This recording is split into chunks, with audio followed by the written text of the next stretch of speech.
Closing arguments got underway today at the trial of former Canadian fashion mogul Peter Nygard. The 82-year-old has pleaded not guilty to 5 counts of sexual assault and 1 count of forcible confinement. A jury has heard stories about 5 alleged sexual assaults that took place from the mid-1980s to the mid-2000s. Many of the crimes allegedly took place at Nygard's Toronto headquarters.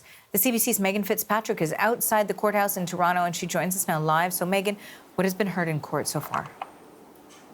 Well, the day began with Peter Nygard's defense lawyer, Brian Greenspan, addressing the jury. He got to go first in terms of closing arguments, or I shouldn't say got to go first. He actually was saying he was at a disadvantage by being the first to present the closing arguments. He will be followed by the Crown attorney. He reminded the jury that in order to find Peter Nygard guilty of what he is accused of, they have to be convinced beyond a reasonable doubt.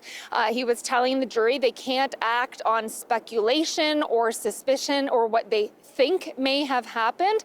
They have to weigh the evidence that has been put before them over the last couple of weeks throughout this trial. The defense lawyer arguing that the Crown's case is based on contradictions, he told them, and innuendos, that there were, quote, countless inaccuracies in the evidence given by the 5 women who testified who were accusing Nygard of sexual assault. He told the jury, Arthi, that if they believe Peter Nygard, who did testify in his own defense, then their task is over. They must acquit him. If they don't believe him, then again, they still have to weigh the totality of the evidence heard throughout the trial and be convinced beyond a reasonable doubt. And he told them if they don't know who to believe, then that means they have reasonable doubt and they must acquit Peter Nygard. Greenspan mentioned the portrayal of Nygard put forward by the Crown, that the Crown was trying to make him seem like an evil predator, an uncaring tyrant, he told the jury. But he said that depiction of Nygard is not fair and it's not accurate. And then he reminded the jury what the defense's portrayal of Nygard is, that he was a hard-working, successful businessman who built this fashion empire, that he was living a healthy lifestyle. He was anti-drugs, anti-smoking. So quite a different picture than the one the Crown had painted. And then Arthi, he went through the various allegations made by each of the 5 women. And while he was saying, you know, Nygard had testified that he doesn't recall meeting 4 out of the 5 women. Some of these allegations date back to the late 1980s, that sure, it's possible he met these women and that those parts of their stories are accurate.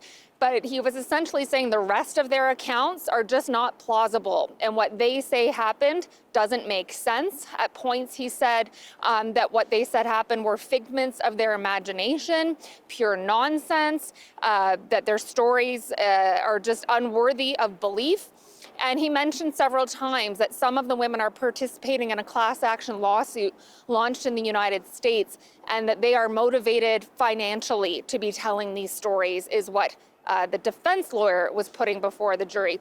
To sum it up, though, Arthi, he was telling the jury that if they carefully consider the totality of the evidence presented, the flaws in the Crown's case, the lack of testimonial trustworthiness, and consider the evidence that defies reason and common sense, their duty will be clear. Peter Nygard must be acquitted. That was the closing submission from the defense lawyer. Next up will be the Crown attorney. Thanks for this, Megan. That is the CBC's Megan Fitzpatrick outside the courthouse in Toronto. Thank you for watching the CBC Manitoba YouTube channel, and don't forget to like and subscribe. For the latest breaking news and top stories, download the CBC News app.